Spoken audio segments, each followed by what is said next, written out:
All right, hi everybody. It's Zane with Sailing Views. I have Taylor Canfield. Now, if you don't know who he is, you must be living under a rock because he is three-time world champion match racer, uh, world champion in other boats. He's just been doing it all for the last few years. Uh, so, Taylor, how you doing today? Yeah, doing well. Thanks for having me on. Yeah, Down in Miami, Florida, and yeah, just avoiding some of the heat. We've had some rain, so pretty humid out, but yeah, yeah, going pretty well down here. we're good. Yeah, we're up here in Alabama and we got flooded today. I mean, 3, 4 inches of rain just dumped at once. So it's been fun. Oh Um, wow. So tell me about Miami and what you're doing there. Yeah, well, definitely not doing any sailing at the moment, which is pretty unfortunate. But yeah, things are starting to look, get better for all things considered. Yeah, So sounds like U.S. Sailing Center might open back up on Wednesday, so might be able to get back on the water. And yeah, marinas, parks are coming back open, and I think next phase is starting to get some restaurants back open. But yeah, we've had a pretty slow 2 months down here, as I'm sure the rest of the country has. yeah. Um, so tell us a little bit about how you got started sailing. Now I know your dad, and I know everything he's done, which is amazing. Uh, Tell us a little bit about your youth and your childhood. Yeah, so I grew up in the U.S. Virgin Islands in St. Thomas. Again, super lucky to have just an amazing place to sail year round. Yeah, started sailing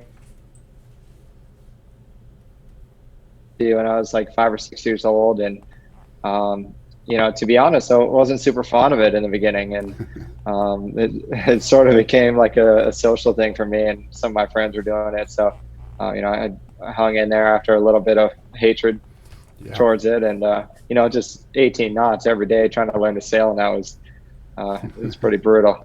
You took a pretty big beating.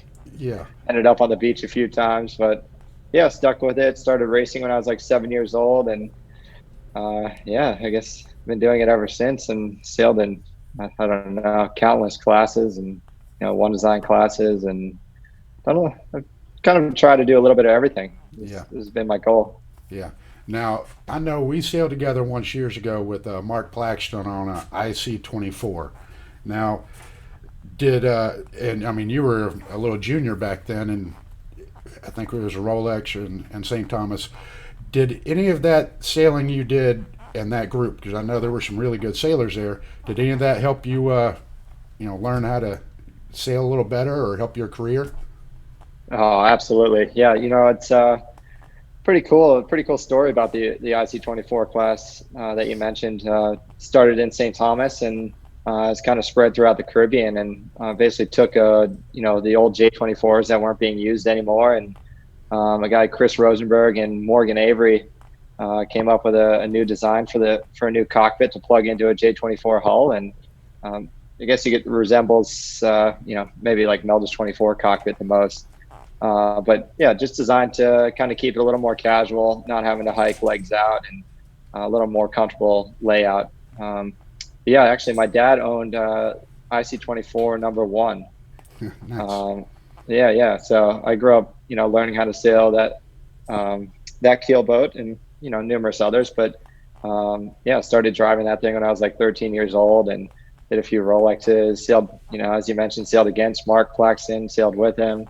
Um, yeah, I've been sailed a Meldus 32 with him. So yeah, but it was an incredible fleet. We had some really deep talent in the fleet, and to be able to hop on the helm and drive a boat like that at the age of 13 was super cool against some incredible sailors. So I learned a ton, and again, you can't beat sailing down in the Caribbean. It's just beautiful weather all year round, and that made it super easy. Right. Yeah, trust me, I love it down there.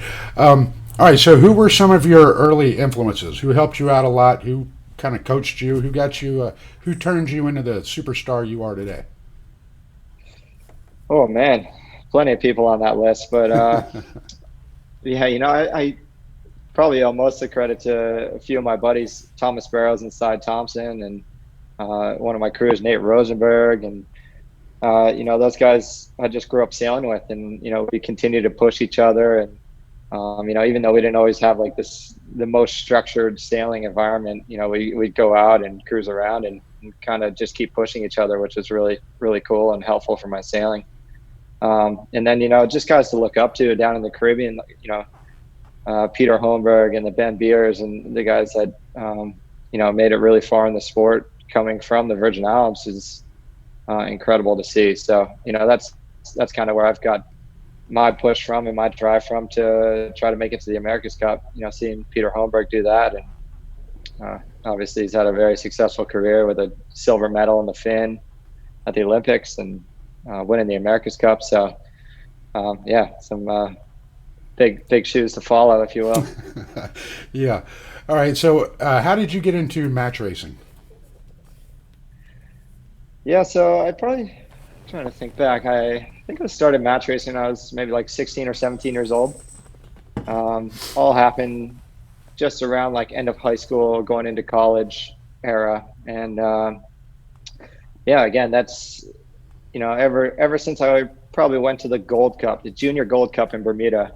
I went to this little Opti event in Bermuda, and Peter Holmberg was there at one of the World Match Race Tour events, the Argo Gold Cup, and I traveled with him to the island, and got to see all the pro racers on the World Match Racing Tour racing in Bermuda Harbor, and I was like, yep, that's what I want to do. So, just pushed hard and did a few match race events when I was kind of younger, like in and out of college, and then actually took on the sailing director role at Chicago Match Race Center after college.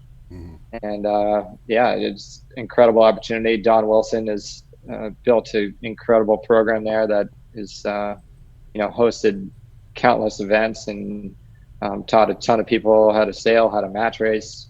So I'm very grateful for Don for giving me that opportunity to kind of just keep sailing and excel my match racing career. Yeah. So with this match racing, that you've learned, and obviously you've been super successful, and I mean, trust me, I've been following and just watching and cheering you on the whole way. That seems to have developed into the America's Cup for you and Stars and Stripes. Tell us about that road and how that's going. Yeah, well, so it's always been my passion, my goal to try to get to the America's Cup, and I've chased it for a while. Trying to just going on the World Match Racing Tour, winning it in 2013, and then switching into the catamarans and trying to win it a few more times in those boats, and just thinking that the World Match Racing Tour has kind of always been that kind of that stepping stone into the America's Cup, and for many years, kind of before my generation, it really was, and you don't see too much of it anymore, unfortunately. But so not too many opportunities to get involved when I was super young. But we've recently kind of worked to create our own opportunity with Stars and Stripes, and myself and Mike Buckley, who founded the team, are still pushing along and fighting every day to make this project happen and get to the start line in New Zealand. Yeah. Now, how's that going? Are you in build phase yet? Still design phase, or y'all? Where's it at right now? Yeah. So we have a partial boat built up in Holland, Michigan. Hard for me to know the exact number. It's hard to really put an exact percentage on it, but probably somewhere between like 40-50% of the hull built. We're doing everything we can every day to, try to raise more money and push to get this project complete. Obviously, well behind a lot of the other bigger teams and better funded teams, but it's, I guess for us is, we've been told no a lot, and we just keep pushing. It's both of our dreams, so. Yeah. We're going to do everything in our power to get there, whether it's, this time around or next. We'll make it work somehow. So how do we get you more money so you can get on the, you can get this dream done? Oh, man.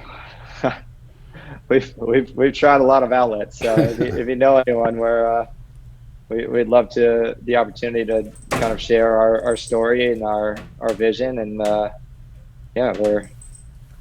Yeah. again, young America's Cup team that's looking to put a full team of Americans on the boat and really, build the team from, top to finish of all Americans. Yeah, I know you're trying to keep the national pride going and keep everybody here, and that I think is something that just about everybody in the U.S. can get behind. I'm not quite sure why they're not jumping on board, but we need to get you a boat, man. We need to get you out there. Yeah, With your match racing skills, and I know Mike, and between the two of you guys, y'all are both just phenomenal sailors. Um, I don't see a reason why this shouldn't work. So, any of you viewers out there know anybody with deep pockets and wants to help fund an America's Cup team, get in touch with Taylor. Um, absolutely. Thanks for the shout out. yeah, I'm gonna keep doing it. All right, so now with that, I'm going to go back in more of my standard interviews, questions here, which are, what's one of the strangest things you've seen floating in the water? Oh man, let me see. Probably just thinking back to maybe Malaysia for the Monsoon Cup. We saw, I don't know if it was floating, swimming, a little bit of both, but we saw this like quite large Komodo dragon. We stay on this interesting little river, and what's the town called? I can't remember. Kuala Terengganu. Muddy little river that kind of comes from inland, and we saw all sorts of weird things floating down the river. But to see the Komodo dragon swimming around, kind of floating near us, we're like, "Whoa, Yeah, it's you're pretty like, is bizarre." that going to jump on the boat? Yeah. All right, so now that you're not doing quite as much match racing, and I know I've seen you in some fleet racing, sailing J70s and Melges and different boats. Do you consider yourself an aggressive sailor in the fleet race or conservative? Yeah, I've probably gone from more aggressive to a more conservative over my sailing career. Definitely have noticed that in more so in the M32 class, and kind of in our starting approach, getting off the line in just a decent position, and letting the team kind of, the whole team just getting us back into the race after that. So, our goal is kind of get to the reach mark, and anywhere from the 3 to 5 spot, and we're pretty confident that if we're in those positions every race, that we're going to have a good event. Yeah. All right. What's one of the best programs you've been on, or the best ones? I know you've got US One, which is a very famous program. What's your best program you've been involved in? Yeah, US One was a lot of fun, to be honest. While we did a lot of great racing, traveled to a lot of cool places, and myself and Hayden Goodrich started that in probably 2012. And still alive and kicking today, and we still compete under the name at many of the biggest match race events in the world. So that's definitely one at the top of the group. But I'd have to say that the convexity racing program in the M32s is definitely a top-notch program. Obviously, some great teammates, and Don Wilson has always been there to support me in my sailing. So it's been a pleasure to kind of rekindle that flame a little bit, if you will. Yeah. And then obviously I'm so lucky to have the opportunity to sail on the CLGP team. Yeah. Between convexity and CLGP, it takes up a lot of my time over the last year or two, and to sail the boats doing nearly 50 knots, 50 plus knots there's nothing like it. Yeah. I want to come along and just hunker down and hold on for dear life. Those things just look like a lot of fun. So what's one of your best regattas or best memories from sailing? Oh yeah, I would have to say probably somewhere back into the 2012, 2013 range with US One.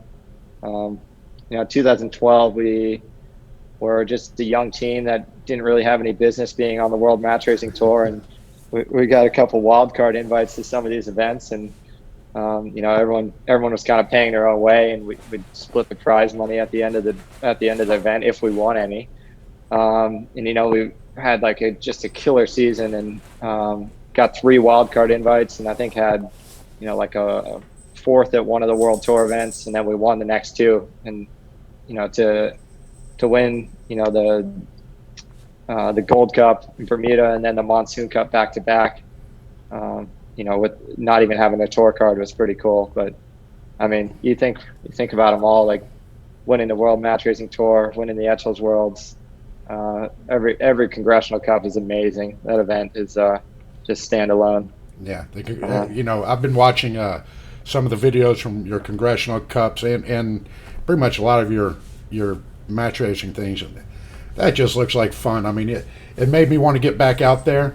And then I did a little regatta sailing around here, and one of our local team race guys just took me to school like I was I was like, okay, yeah, I gotta study up first. But like I say, it just looks yeah, like a lot of fun. Um, yeah, and Long Beach Yacht Club just puts on a show. They have a good time. All the members are super engaged and really want to be a part of it. And yeah, um, we definitely need more regattas like that in this sport because to be able to race hard on the water and then come in and have a good time on land and kind of everyone just enjoying the time is something special. yeah. Um, all right, so let's go with that. What's your worst event? Something memorable, and it could be a bad road trip, a bad regatta. Just you know, Hmm. I mean, we've all had some rough ones. So Yeah. I'm just trying to think back. Uh,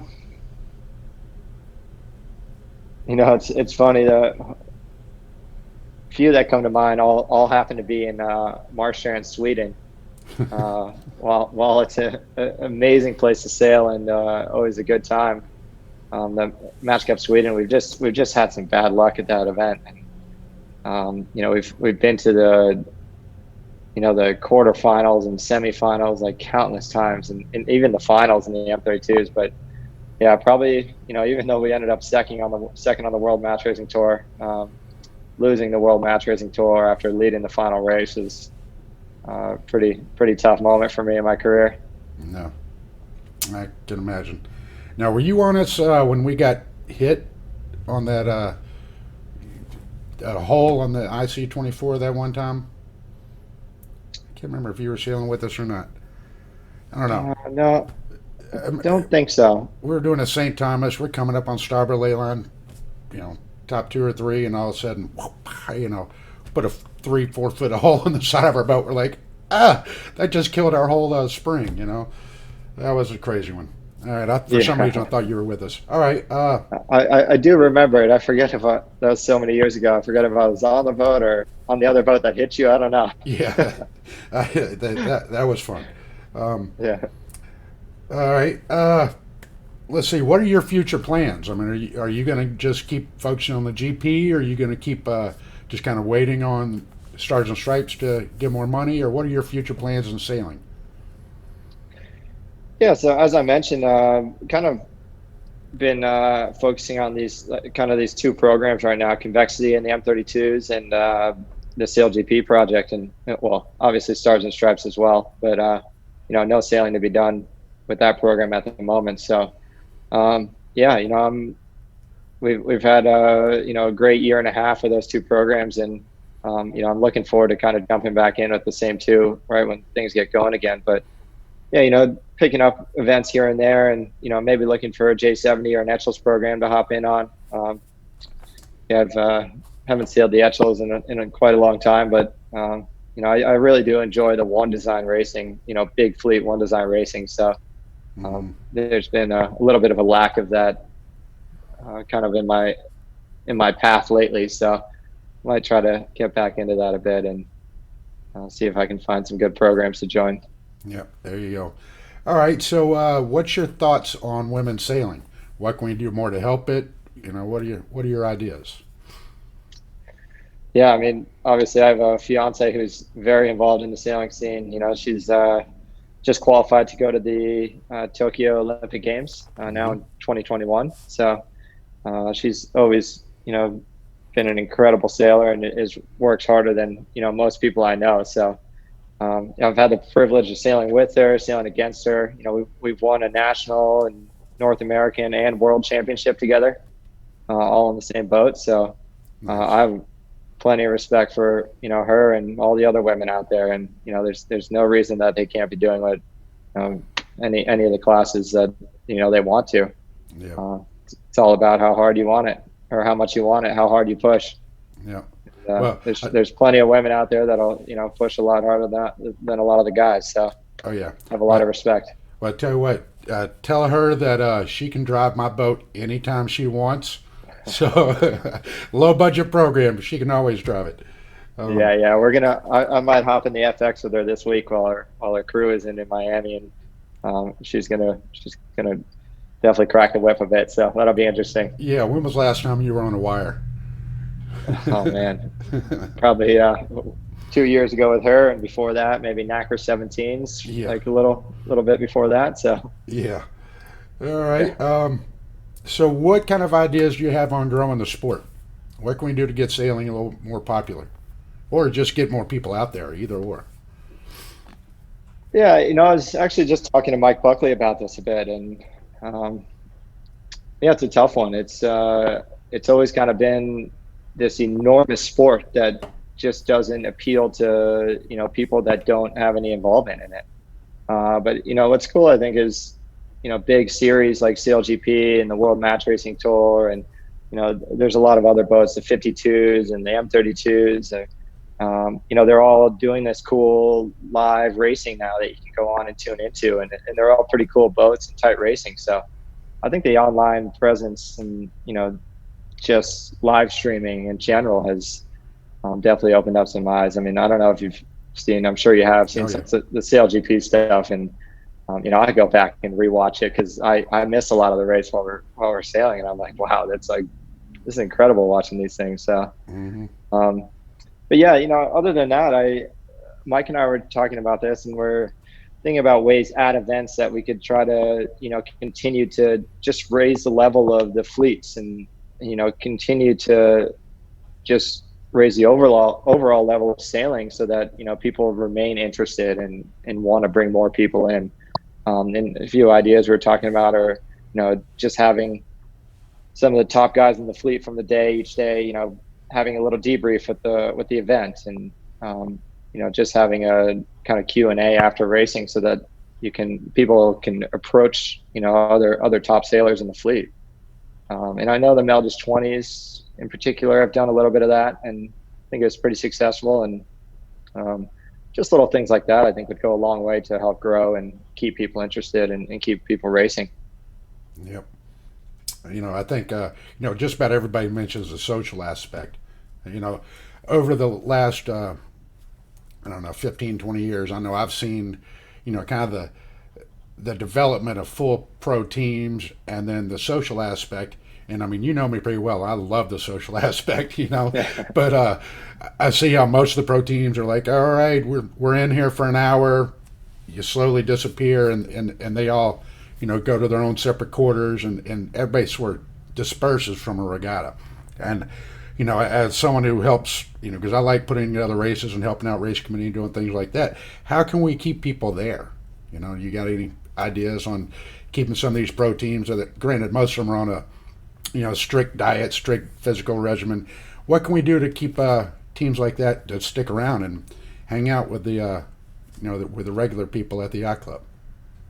Yeah, well, I mean, obviously, like during events, I try not to get too sauced up, if you will. I can try to keep it pretty under control and tame. But yeah, I still enjoy going to the to the social gatherings, and just chatting with everyone and connecting. And I think that's a huge part of this sport is kind of those friendships and those relationships that you make, and just the growing the network, and not just from a professional side, but just to meet new people. And this sport is so cool, and the fact that we get to travel to these super unique destinations and just meet so many different people. And but yeah, I don't know, to be honest. I have seen it where some teams just aren't interested, and they're in their own world. And I don't know if there's a way to make it less about like the Bacardi tent, like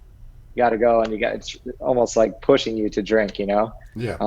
Where you could have more activities for fun activities to do or something. Could be interesting. Like I think even that the most recent J70 North Americans up in, where was it? Cleveland. They had to get together at a bowling alley, they rented out a bar or at a bowling alley or whatever. And, that's kind of an activity where you could be like, oh, maybe I'm not going to drink that much, but I could still go have a good time and kind of socialize and interact. And I don't know, stuff like that could be interesting to keep people kind of, the people that don't want to drink. Yeah. There's still activities to do and things to do. Yep. All right. I have a couple of other questions, but actually I think we've covered most of my 20 that we've had on the list and a few more. I want to hear a quick story because I did Zabo a couple days ago. I think he went live a couple days ago, and he told a story about you flipping over some poor Bermuda guy's boat. So, Bahamian. Yeah, Bahamian boat. Yeah. Yeah. So what happened with that, man? No, it was all Zabo's fault. I love to hear that. No, well, he was driving the boat, but yeah, they set us up to go race these Bahamian dinghies while we're at the Star Sailors League finals down in Nassau, and they basically scraping to get the guys that have been knocked out of the competition to come show up and race against the locals. And to be honest, we didn't really know what we were getting into.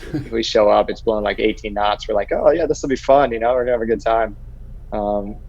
And man, that is probably one of the harder boats I've ever sailed in my life, like physically and just like, you're bailing the whole time. The thing is taking on water. And you have these planks that you slide from side to side, and you're sitting out on these planks getting soaking wet. And you actually do a really cool start. You do kind of like I forget what you call it, with the anchors down, sails down, pulling the anchor up, pulling the sail up, and off you go. And we had a bit of a rough start. Zabo got us stuck in irons off the start. That's what he said. He said, yeah, was in irons, had to back down, and then he was telling me he was trying to do a nice S-turn jibe, but the boom locked up in the middle. Is that accurate? Oh man, I mean they basically set up the courses when it's big breeze. They set up the courses so you're not supposed to jibe these things. Uh-huh. And I guess we made the mistake. It was really windy. The thing is like just rocking back and forth, going downwind, and we're sailing a little bit hotter to try to keep it kind of tame and under control. And next thing you know, we're like looking at, we're like, where's the mark? And it's like way by the lee. And we're like, we're not going to get there if we don't jibe. So, one of the locals on the boat, we had one local guy on the boat who was kind of watching after the boat. And he's like, no, we can't jibe. And we're all like, we got to jibe. We'll be good. And, they got this big cotton sail, these heavy wood spars. And sure enough, we went for the jibe, and just the weight of the whole rig and sail just rolled the boat over. And they actually filled these things with lead. I'm not really sure why. I don't know if it's get more water line or what, but or make them all even. But our boat had a lot of lead in it, and man, when it started filling with water, it sank to the bottom very quickly. Yeah. All right. Well, one of these days I want to get you back on here and just cut you loose with a story. You just come up with some crazy story like that or something else. That's where we're going. Okay. Absolutely. Yep. Well, with that, I'm going to cut this interview off here and let you throw out anything else to add. You have anything for new sailors? Anything else to add for anybody watching this? I think the biggest thing that I've always kind of lived my career by is like try to sail as many boats with as many different people as possible. You can learn so much by sailing new boats and so much from sailing with new people. And, I've tried to do a lot of that in my sailing career and continue to try to do that. So if you're looking to excel your sailing, that's a great way to kind of approach it. Don't be afraid to ask to go sailing either. Yep. Amen to that. Worst thing they can say is no. Yeah. You can go ask another person. Yep. All right. Well, with that, everybody, this is Sailing Views. This is Zane signing off. Taylor Canfield, excellent guy. Contact him if you have a lot of money. Let's fund his boat. Get this guy to the America's Cup.